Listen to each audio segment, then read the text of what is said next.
Students, मैं आपको welcome करता हूं MGT 510 के लेक्चर नंबर 2 में। लेक्चर नंबर 2 का मेन टाइटल है total quality management and total organisation excellence.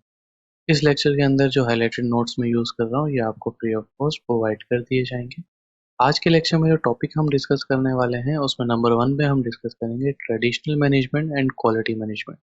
Second हमारा टॉपिक होगा the stage of replacement a new paradigm. Third हमारा टॉपिक होगा थीम ऑफ न्यू पैराडाइम। इसमें हम थीम 1 पे डिस्कस करेंगे कस्टमर वैल्यू स्ट्रेटजी, सेकंड पे हम डिस्कस करेंगे ऑर्गेनाइजेशनल सिस्टम और थर्ड पे हम डिस्कस करेंगे कंटिन्यूस इम्प्रूवमेंट।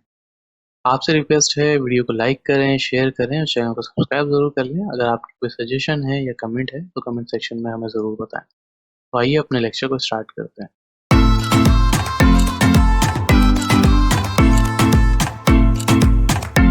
जी स्टूडेंट, जैसा कि हम स्लाइड्स में देख चुके हैं, हमारा पहला टॉपिक है traditional management and quality management. Election number 2 को हम डिस्कस कर रहे हैं यहाँ पे। इसमें बहुत ज़्यादा डिटेल दी हुई है तो आपके लिए सिंपल से स्टिकी नोट्स मैंने बनाए हैं यहाँ पर। तो आइए हम उनको डिस्कस करते हैं। In the 20th century management was heavily influenced by Taylor scientific management and Weber bureaucratic theory. 20वीं सदी के अंदर मैनेजमेंट जो थी वो बहुत ज़्यादा इन्फ्लुएंस थी टेलर के साइंटिफिक और मैनेजमेंट मेथड के ऊपर और वेबर की ब्यूरोक्रेटिक थ्योरीज के ऊपर। Companies operated in structured hierarchies with specialized department e.g. accounting and marketing। Companies जो हैं वो डिपार्टमेंट स्ट्रक्चर हुई हुई थी हिरार्की की बेसिस पे और उनके अंदर स्पेशलाइज डिपार्टमेंट बने हुए थे। जैसे अकाउंटिंग का डिपार्टमेंट अलग था, मार्केटिंग का डिपार्टमेंट का अलग था। और हिरार्की से मुराद ये होती है कि यानी कि मैनेजर्स होते हैं, उसके नीचे फिर उनके जूनियर होते हैं, फिर उनके जूनियर होते हैं, एंड देन लास्ट में लेबर्स आ रहे होते हैं। They aim for efficiency, mass production, innovation. यानी कि उनका जो मेन मकसद था एफिशिएंसी को इंक्रीज करना था, मास प्रोडक्शन था। मास प्रोडक्शन से मुराद ये होती है कि बड़े पैमाने पे चीज़ों को बहुत ज़्यादा क्वांटिटी के अंदर बनाना, और इनोवेशन और उनके अंदर जिद्दत लेके आते जाना। Competitor often coincides peacefully because monopolies were prohibited. यानी कि कंपटीटर जो थे वो इतना ज़्यादा परेशान नहीं थे क्योंकि कोई मोनोपोली नहीं बना सकता था। सब लोगों को कुछ ना कुछ प्रॉफिट हो ही जाता था क्योंकि कोई एक अलग से अपना काम जो है वो नहीं कर सकता था। या मुराद यहाँ से मोनोपोली से ये है कि कोई जो है वो इतने कम प्राइस नहीं दे सकता था कि वो अकेला ही बादशाह बन के बैठ जाए मार्केटिंग का। Management focus on setting goals using technique like management by objective and motivating employees with incentives. Management जो है वो फोकस करती थी किस चीज़ के ऊपर, गोल्स को सेट करने पर, और टेक्निक्स यूज़ करती थी। जैसे इसमें एक टेक्निक है MBO, मैनेजमेंट बाय ऑब्जेक्टिव। यहाँ पे आपको डिटेल नहीं दी गई तो मैं भी यहाँ पे नहीं बता रहा, बस आपको नाम बता रहा। एंड मोटिवेटिंग एम्प्लॉयज, और एम्प्लॉय को जो है वो मोटिवेट करते रहते थे इंसेंटिव्स की सूरत में। इंसेंटिव्स में अब गिफ्ट्स हो सकते हैं, सैलरी इंक्रीज हो सकती है, बोनसेस और दूसरी चीज़ें आ सकती हैं। Not much change even with new technology like plastic. यानी कि इतना ज़्यादा चेंज नहीं आया 20वीं सदी के अंदर प्लास्टिक टेक्नोलॉजी के अंदर। जापान ने जो है वो क्वालिटी मैनेजमेंट को अडॉप्ट कर लिया और यूएस जो है वो focus in the cold war. यानी कि कोल्ड वार से क्या मुराद है, यानी कि जब सेकेंड वर्ल्ड वार हुई थी तो उसके बाद जो है सेकेंड वर्ल्ड वार खत्म होने के बाद एक कोल्ड वार चलती रही। कोल्ड वार से मुराद ये है कि अमेरिका और सोवियत यूनियन के दरमियान जो है वो जो पॉलिटिकल मैटर्स हैं उनको लेके जो है वो उस चीज़ के ऊपर यूएस जो है वो बहुत ज़्यादा फोकस रहा। और जापान ने क्या किया, जापान ने क्वालिटी मैनेजमेंट को अडॉप्ट कर लिया। और आज आप जापान को देखते हैं कि जापान जो है वो किसी चीज़ के ऊपर अगर मेड इन जापान लिखा हुआ होता है तो आप कितना ट्रस्ट कर रहे होते हैं उस चीज़ पे और उस चीज़ की क्वालिटी की क्या बात होती है। एग्जाम्पल ले लेते हैं। एग्जाम्पल की ज़रूरत नहीं है, आप इसको रीड करेंगे तो आपको समझ में आ जाएगा। मैं समझाऊंगा तो वीडियो लंबी हो जाएगी, इतनी टेक्निकल एग्जाम्पल नहीं है जो मैं यहाँ पे समझाऊँ। The stage of replacement a new paradigm. यानी कि एक नया पैराडाइम आया, ये स्टेज ऑफ रिप्लेसमेंट होना शुरू हो गई। अब उसको देखते हैं इससे क्या मुराद है। ओल्ड मैनेजमेंट के जो मेथड हैं उनको नए मेथड से बदल दिया गया। क्यों? क्योंकि ये सर्वाइवल के लिए ज़रूरी था। To do this manager must grab the differences between old and new paradigm. अगर अब इस चीज़ को अडॉप्ट करने के लिए जो मैनेजर्स थे उस वक्त के उनको पता होना चाहिए, या आज के जो मैनेजर हैं उनको पता होना चाहिए कि भाई ओल्ड पैराडाइम क्या थे और नए पैराडाइम क्या है। For instance consider shifting from traditional manufacturing to lean production for battery manufacturing. यानी कि अब इसकी मिसाल यहाँ पे दे रहे हैं कि आप कंसिडर करें कि एक ट्रेडिशनल मेथड होता है, उससे हम जो है वो लीन के ऊपर जो है वो मूव कर रहे हैं। लीन से मुराद ये होती है कि पहले सारी चीज़ें जो हैं वो प्रोसेस वाइज हो रही होती हैं, और ट्रेडिशनल का मतलब होता है कि कोई क्या काम कर रहा है, कोई क्या काम कर रहा है, किस तरीके से, कोई एक सेटअप नहीं है, कोई एक तरीके से काम नहीं हो रहा, बल्कि हर कोई अपना काम कर रहा है, कोई इतना ज़्यादा सेटअप नहीं हुआ हुआ। ठीक है। Themes of new paradigm, lean manufacturing पूरा एक अलग टॉपिक है, यहाँ पे हमें नहीं बताया गया, इस वजह से हम उस पर डिटेल में डिस्कस नहीं करेंगे। थीम्स ऑफ न्यू पैराडाइम की बात करते हैं। Differences between the new and the old paradigm are organise around 3 themes. यानी कि जो डिफरेंसेस हैं जो यहाँ पे आपको इंट्रोड्यूस किया गया, अब यहाँ पे आपको पढ़ाया भी जाएगा उन डिफरेंसेस को। तो इनको 3 कैटेगरीज में जो है वो डिफाइन किया गया है। कस्टमर वैल्यू स्ट्रेटेजी, सेकंड है क्रॉस फंक्शनल सिस्टम और थर्ड है कंटिन्यूअस इंप्रूवमेंट। तो सबसे पहले हम जो थीम 1 को डिस्कस करेंगे वो है customer value strategy. Customer value is defined as a combination of benefit derived from using a product or service and sacrifice required to the customer. The customer value strategy is the business plan for offering value to customer, including product characteristic, attribute, mode of delivery, support services, and so on. The theme of customer value strategy may be addressed in many points, including quality, measurement, positioning, key structure, and product design. यानी कि यहाँ पे ये है कि product का design कैसा होना चाहिए, की स्टेक होल्डर क्या होंगे, पोजीशनिंग क्या होगी, क्वालिटी कितनी तरीके की होगी, मेजरमेंट किस तरीके से किया जाएगा, क्वालिटी को कस्टमर की रिक्वायरमेंट को किस तरीके से सेटिस्फाई किया जाएगा, कस्टमर को किस तरीके से वैल्यू प्रोवाइड की जाएगी। यानी कि ये जो स्ट्रेटेजी है वो कस्टमर फोकस स्ट्रेटेजी होती है 100%। अब यहाँ पे कुछ देखें, जैसे मेजरमेंट से बात है कि ओल्ड पैराडाइम क्या था कि internal measure efficiency, productivity, cost and profitability not necessary link to customer. यानी कि ओल्ड पैराडाइम क्या था कि एफिशिएंसी ज़्यादा होनी चाहिए, प्रोडक्टिविटी ज़्यादा होनी चाहिए, कॉस्ट को कम करें, प्रॉफिटेबिलिटी को बढ़ाएं, ये सारी चीज़ें थी वो कस्टमर से लिंक नहीं थी। अब यहाँ पे क्या है कि सारी चीज़ें कस्टमर से लिंक है। प्रॉफिट बढ़ाना है, ठीक है, कॉस्ट भी कम करनी है, ठीक है, प्रोडक्टिविटी को भी बढ़ाना है, एफिशिएंसी को बढ़ाना है, लेकिन इस चीज़ को देखना है कि कस्टमर का एक्सपीरियंस तो खराब नहीं हो रहा, कि हम कहीं प्रॉफिटेबिलिटी बढ़ाने के चक्कर में कस्टमर को तो नुकसान नहीं पहुंचा रहे, प्रोडक्ट तो खराब नहीं बना रहे। की स्टेक होल्डर कौन होते थे ओल्ड पैराडाइम के मुताबिक? बॉस होता था या तो फिर जिन्होंने इन्वेस्ट किया हुआ वो होता था। अब यहाँ पे क्या है कि कस्टमर और दूसरे बेनिफिशियरीज जो हैं वो भी इंक्लूड हो गए। प्रोडक्ट डिजाइन के अंदर क्या था, पहले इंटरनल होता था, जो बना लेते थे वो बेच देते थे। अब क्या है, एक्सटर्नली बिल्ड करवाते हैं, एक प्रॉपर डिजाइनर को हाई करते हैं, उससे प्रोडक्ट डिजाइन बनाते हैं, फिर वो और दूसरे उसको कैसे बनाते हैं कि कस्टमर की नीड क्या है। जो नया डिजाइनर होता है वो कस्टमर की नीड के मुताबिक पूरा डिजाइन करके उसको बना रहा होता है। अब यहाँ पे कुछ दिए गए हैं क्वालिटी का, जैसे यहाँ पे जिक्र हुआ, मेजरमेंट का जिक्र हुआ, पोजीशनिंग की, स्टेक होल्डर, प्रोडक्ट डिजाइन, उनको सब यहाँ पे थोड़ा थोड़ा डिफाइन किया गया है। हम जैसे क्वालिटी की बात कर लेते हैं। ओल्ड पैराडाइम क्या था? Quality means meeting specification and wedding out defect, it's seen in isolation from the cost and schedule. Quality का मतलब पहले क्या समझा जाता था कि भाई ऐसी प्रोडक्ट बना दो जिसमें कोई डिफेक्ट ना हो, ठीक है, उसमें कॉस्ट और शेड्यूल इन चीजों का नहीं था। नया पैराडाइम क्या है? Quality is part of overall customer value. Quality जो है वो ओवरऑल कस्टमर की value, it seek balance into quality, cost, schedule.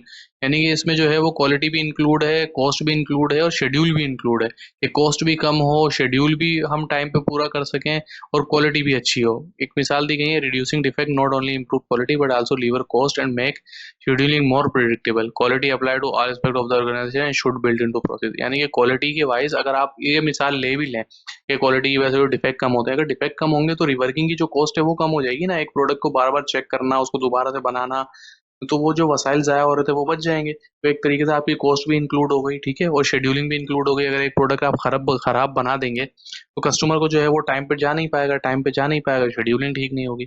Measurement को यहाँ पे देख लेते हैं। ओल्ड पैराडाइम क्या था? Measurement focus on internal efficiency, productivity, cost and benefit.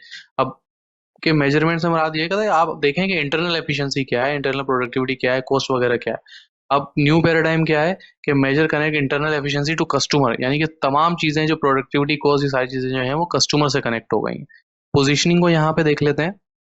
Old paradigm क्या था? Positioning based on competition like a battle. यानी कि ओल्ड पैराडाइम था कि पोजीशनिंग इस तरीके से होती है जैसे एक जंग हो रही है। अब नया पैराडाइम क्या है? Positioning focus on marketing segment what customer want. यानी कि अब पोजीशनिंग क्या हो गई? अब ये ओल्ड पैराडाइम और नया पैराडाइम आपको क्लियर है? ओल्ड पैराडाइम से मुराद ये है कि पहले दौर में क्या होता था, मैनेजमेंट को पहले किस तरीके से देखा जाता था और अब किस तरीके से देखा जाता है। जैसे यहाँ पे पोजीशनिंग की बात हुई, पोजीशन से मुराद ये होता है कि आप जो है वो अपनी प्रोडक्ट बनाते हैं, उसको बेचना कहाँ चाहते हैं। पहले तो ये होता था कि जहां मौका मिले बेच दो अपनी प्रोडक्ट को। अब क्या, अगर आप कार्स बनाते हैं तो जाहिर सी बात है आप कार्स की मार्केट में बेचेंगे और कार के जो कस्टमर है उनको टारगेट करेंगे। अब ऐसा नहीं कि एक बंदे की बाइक लेने की औकात है आप उसको जो है वो कार के लिए टारगेट कर लें, ऐसा तो नहीं होगा, ठीक है। उसके बाद देख लेते हैं की स्टेक होल्डर। पहले क्या होता था कि सिर्फ जो है वो कंपनी के बॉस वगैरह यहाँ पे वो स्टेक होल्डर होते थे, अब जो है वो कस्टमर भी स्टेक होल्डर है। अब उसके बाद देख लेते हैं प्रोडक्ट डिजाइन। प्रोडक्ट डिजाइन जो है वो बहुत ज्यादा इंपॉर्टेंट है। प्रोडक्ट डिजाइन जितना अच्छा होगा उतना अच्छा कस्टमर को पसंद आएगा, उतनी अच्छी उस पर सर्टिफिकेशन की जाएंगी और सारी चीजें होंगी। टीम 2 की बात कर लेते हैं। Organisational system. Organisation system are the mean then provide customer value. These systems broadly include material and human input, process, technology, operating method, work practice, team of work, activity, information, and decision making. The approach to manage these systems in the old and new period are discussed below.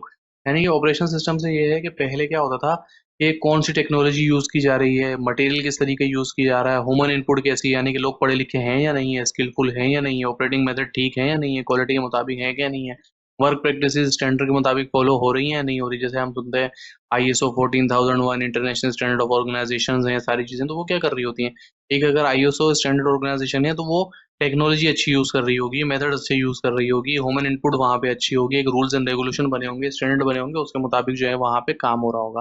अब organisation के system के अंदर क्या होता है, cross functional approach आ जाती है, technology आ जाती है, एम्प्लॉय एंगेजमेंट आ जाती है, ह्यूमन रिसोर्स मैनेजमेंट आ जाती है, रोल डेफिनेशन आ जाती है, कल्चरल स्ट्रक्चर आता है। आइए इनको वन बाय वन डिटेल में देखते हैं। क्रॉस फंक्शनल अप्रोच से यहाँ पे क्या मुराद है। Cross functional approach old paradigm क्या था, नो रिकॉग्नाइजेशन, यानी कि क्रॉस फंक्शनल टीम जो थी उनकी कोई रिकॉग्नाइजेशन नहीं थी। अब यहाँ के क्या हो गया, embrace and optimise cross functional system for customer value. एक मिसाल यहाँ पे देने से समझ में आ जाएगा कि department work independently, new way, department collaborate to enhance customer. पहले क्या होता था कि भाई कोई और डिपार्टमेंट है तो वो अपनी मर्जी से काम कर रहा है, दूसरा डिपार्टमेंट जो अपनी मर्जी से काम कर रहा है। अब क्या हो रहा है कि तमाम डिपार्टमेंट मिल के काम कर रहे हैं और मेन फोकस जो है वो कस्टमर सेटिस्फेक्शन है। टेक्नोलॉजी से यहाँ पे देख लेते हैं कि जाहिर सी बात है, सिंपल सी बात है, पुराने जो है वो टेक्नोलॉजी यूज की जाती थी कॉम्प्लेक्स सिस्टम की, और ह्यूमन इश्यूज को जो है वो कम करने के इस्तेमाल नहीं गया है कि फोकस ऑन सिंप्लीफाइंग थिंग। यानी कि अब जो है वो सिंप्लीफाइड क्वालिटी जो है वो टेक्नोलॉजी यूज की जाती है, और उसका मकसद क्या होता है कि प्रोसेस को ईजी किया जाए, जो चीज़ काम की जरूरत है वो उससे ली जाए। एम्प्लॉय इन्वॉल्वमेंट से क्या होता है, एम्प्लॉय इन्वॉल्वमेंट को जानते हैं, ऑल प्रोवाइड क्या, employ limited to work quality and minor changes, employ involvement contribute to broader system goals and strategies. अब क्या होता है कि जो एम्प्लॉय काम कर रहा होता है वो सबसे बेस्ट एम्प्लॉय आपका होता है, उसको वो सबसे अच्छे सजेशन दे सकता है कि उस जो प्रोडक्ट वो बना रहा है, क्योंकि वो डेली वो प्रोडक्ट बना रहा है। अब मैनेजमेंट जो है वो पढ़ी लिखी है, सारी चीजें हैं, लेकिन अगर एम्प्लॉय की इन्वॉल्वमेंट हो जाएगी और तो मैनेजमेंट का पढ़ा लिखा ओपिनियन आ जाएगा और एम्प्लॉय का उसका प्रोडक्ट के हवाले से ओपिनियन आ जाएगा, तो एम्प्लॉय इन्वॉल्वमेंट से डिसीजन मेकिंग बहुत अच्छी हो जाएगी। ह्यूमन रिसोर्स मैनेजमेंट क्या होती है, HR जो है वो सपोर्ट प्रोवाइड कर रही होती है, मैन पावर प्रोवाइड कर रही होती है। पहले जो है वो ये सब चीजें नहीं थी, अब वो ट्रेनिंग प्रोवाइड कर रही होती है, हर तरीके से फैसिलिटेट कर रही होती है स्टाफ को, और उनकी स्किल्स को जो है बढ़ा रही होती है ताकि अच्छे तरीके से आ जाए। रोल डेफिनेशन, अब क्या नए पैराडाइम में हर किसी को अपना रोल पता होता है कि क्या उसने काम करना है, क्या उसकी जिम्मेदारी है, क्या सारी चीजें इस तरीके से चल रहा होता है। कल्चर वगैरह को देख लेते हैं। ओल्ड पैराडाइम कहता है manager ignore emotions, focus on goal and power, games prevail. पहले क्या होता था, मैनेजर जो है वो इमोशंस वगैरह का ध्यान नहीं रखते थे, उनका मकसद ये होता था कि बस गोल पूरा हो, और वो पावर की बेसिस पे यानी कि डंडे के जोर पे सबसे काम करवा रहे होते थे। नया पैराडाइम क्या है, manager align personal organisation purpose emotion and meeting और कोलैबोरेटिव कल्चर। यानी कि अब जो है वो इमोशंस की कदर भी की जाती है, और एम्प्लॉय को देखा भी जाता है। अगर एम्प्लॉय टेंशन में, तो जाहिर सी बात है वो प्रोडक्ट की वो एफिशिएंसी नहीं आएगी, तो उसकी हेल्प की जाती है, और सारी चीज़ों को देखा जाता है। स्ट्रक्चर की यहाँ पे बात कर लेते हैं। ओल्ड पैराडाइम का था specialise task all hierarchy functional authority. यानी कि पहले जो है वो स्पेशलाइज टास्क होते थे, बहुत लंबी लंबी हायरार्की होती थी, फंक्शनल अथॉरिटी बहुत ज्यादा होती। नए पैराडाइम क्या है कि टीम वर्क होता है, सब जो है वो मिलके काम कर रहे होते हैं। अब थर्ड थीम क्या है, continuous improvement. To keep pace with the changes in the external environment, manager have to change the organisation. यानी कि एक्सटर्नल इन्वायरमेंट के अंदर अमन रहे, सारी चीजें ठीक रहे, उसके लिए मैनेजर को क्या करना होता है कि ऑर्गेनाइजेशन के अंदर चेंज लाना होता है। Measure always made important, measure क्या करते हैं अपने सिस्टम में, ऑलवेज जो है वो इंप्रूवमेंट लाते रहते हैं। However with rate of the change increasing in the external environment, measure must improve differently and more frequently than in the past. They must pursue continuous improvement which is a contrast striving to change make things better. यानी कि एक अच्छे manager की जिम्मेदारी क्या होती है कि वो अपने प्रोसेसेस में और दूसरी चीजों में जो है वो कंटिन्यूसली इंप्रूवमेंट करते जाए। अब इसमें कौन कौन से टॉपिक कवर हो रहे हैं, ओकेशन कवर होता है, अप्रोच कवर होता है, response to error, decision making, manager roles, authority, focus, control and means वगैरह कवर हो रहा है। तो आइए वन बाय वन इनको डिटेल में देखते हैं। वो क्वेश्चन की बात कर लेते हैं। Improvement focus on new product और मेजर इशू। ओल्ड पैराडाइम क्या था कि ओकेजन क्या थी कि भाई जो नए प्रोडक्ट लॉन्च हो रहे होते हैं ना, उनके ऊपर देखा जा रहा होता है, या कोई मेजर इशू निकल के आता है तो उसमें दे रहा होता है। नया पैराडाइम क्या है, कांस्टेंट इंप्रूवमेंट, हर चीज में, प्रोडक्ट नया है पुराना है जैसा भी है, हर चीज के अंदर जो है वो इंप्रूवमेंट लेकर आनी है हमने, और हर चीज को 100% फोकस करना है। अप्रोच की बात कर लेते हैं। ओल्ड पैराडाइम में क्या होता है, manager accomplish improvement through trial and error. In the new paradigm manager are use scientific method to suppose और purpose changing and their effect. पुराने जमाने में क्या होता था कि एक ट्रायल एरर कर लिया जाता था, जैसे वो बोलते थे ना ट्राई बॉल करवा दो, उसमें अगर बैट्समैन आउट हो जाता तो कोई मसला नहीं। अब क्या होता है कि कोई ट्राई बॉल नहीं होती, ठीक है, आप जो है वो आके खड़े होते हैं, साइज होते हैं, और बैट्समैन जो है वो शुरू से खेलना स्टार्ट होता है, और आउट हो गए तो आउट हो गए। इस तरीके से एक्सपेरिमेंट में क्या होता था, पहले किसी जानवर को सहारा बना लिया जाता था, अब क्या होता है साइंटिफिक अप्रोच, साइंटिफिक मेथड इतने ज्यादा आ गए हैं, उनको यूज किया जाता है। रिस्पॉन्स टू एरर की यहाँ पे बात कर लेते हैं। पहले क्या होता था, अगर एरर हो जाए manager punish error leading to the fear and cover up. Manager जो है अगर किसी से गलती हो जाए तो उसको सजा दिया करता है, जिसकी वजह से क्या होता था कि जो वर्कर होता था वो छुपा लेता था उस चीज को अगर दोबारा हो जाए। अब नया क्या है कि error are learning opportunities become blame free culture focus on process improvement. अब क्या होता है कि अगर कोई एम्प्लॉय ने कोई गलती कर ली है तो उसको आइडेंटिफाई किया जाता है, गलती के रीजन उससे पूछे जाते हैं, किस वजह से गलती हुई, क्या मसला हो गया, क्या चीजें थी, क्या मसला था। उन सारी चीजों को देखते हुए उस पर फोकस करते हुए उनको जो है वो इम्प्रूव करने की कोशिश की जा रही होती है। डिसीजन मेकिंग परस्पेक्टिव की बात कर लेते हैं। Decision are politically and personally motivated, यानी कि पहले क्या होता था कि डिसीजन जो है वो सियासत की बेस पे लिए जाते थे। एक मिसाल ले लें, अगर बॉस है तो बॉस की अपनी मर्जी चलती थी, अगर उनको कोई चीज़ पसंद है तो वो कर लेते थे, या कोई बॉस का चमचा है वो उनको मशवरा देता था, उसकी बेस पे जाता है। अब नया पैराडाइम क्या है कि डिसीजन जो है वो लॉन्ग टर्म डिसीजन लिए जाते हैं, लॉन्ग टर्म स्ट्रेटेजी बनाई जाती है, प्लानिंग बनाई जाती है, उसके लिए स्ट्रेटेजी बनाई जाती है, गोल सेट किए जाते हैं, उनकी बेसिस के ऊपर सारे डिसीजन हो रहे होते हैं। मैनेजर रोल्स की यहाँ पे बात कर लेते हैं। ओल्ड पैराडाइम क्या था, manager maintain the current system, manager जो है वो पूरे सिस्टम को मेंटेन करते हैं। नया पैराडाइम क्या है, manager seeks to improve the adapt for future needs by also running the existing system. Managers क्या कर रहे होते हैं, वो बेशक मैनेजर रोल के अंदर है और सारी चीजें, लेकिन वो अपने सबऑर्डिनेट से मशवरा कर रहे होते हैं, सारी चीजें कर रहे होते हैं, और उनको भी कुछ टास्क वगैरह असाइन कर रहे होते हैं, और उनके बेसिस पे सिस्टम को चला रहे होते हैं। अथॉरिटी की यहाँ पे बात कर लेते हैं। Authority enforce through rules from the top, यानी कि ऊपर से जो रूल डिसाइड किए जाते हैं वो सबको फॉलो करने पड़ते थे। अब यहाँ पे क्या, authority exercise by inspiring a vision and empowering people. अब इसमें क्या होता है कि इस तरीके अथॉरिटी ऐसे नहीं है कि हर किसी को डंडे के जोर से एक ही तरीके से हाँकना शुरू कर दे, बल्कि लोगों को मोटिवेट किया जाता है, जो अच्छा काम करता है उसको सराहा जाता है। इस तरीके से अथॉरिटी को यूज किया जा रहा होता है। फोकस क्या होता है यहाँ पे देखें कि manager use Kota's delegate without broader change authority, यानी कि जो वो है वो कोटा वगैरह पहले यूज किया जाता था और वो ब्रॉडर चेंज जो है वो नहीं दिया जाता था। नया पैराडाइम का manager improve result by enhancing system capability forecasting और बोथ मींस एंड आउटकम। अब मैनेजर जो है वो फोरकास्ट कर रहे होते हैं, साइंटिफिक मेथड यूज कर रहे होते हैं और सारी चीजों को देख रहे होते हैं, उनकी नजर होती है कि क्या आउटपुट निकल के आएगा। कंट्रोल की यहाँ पे बात कर लेते हैं। ओल्ड पैराडाइम क्या है, control through individual evaluation reports, control by analysing variation identify system. इसकी एक मिसाल ले लेते हैं कि मैनेजर असेस एम्प्लॉय इंडिविजुअली। अब जो है वो ओल्ड वे क्या होता था, मैनेजर जो है वो एक एक एम्प्लॉय को बुला के उसको समझाते थे। अब क्या हो गया कि analyse the performance, identify system issues, make improvement. अब वो क्या करते हैं कि देख रहे होते हैं कि ओवरऑल एक टीम है वो अच्छा परफॉर्म नहीं कर रही, तो फिर उसकी स्टडी कर रहे होते हैं कि क्या मेथड है, क्या सारी चीजें, उसके हिसाब से इंप्रूवमेंट लाते हैं और पूरी टीम जो है वो अच्छे तरीके से इंप्रूव करना शुरू कर जाती है। यानी कि टीम के ऊपर काम किया जा रहा होता है, ना कि सिंगल इंडिविजुअल के ऊपर जो है वो काम किया जा रहा हो।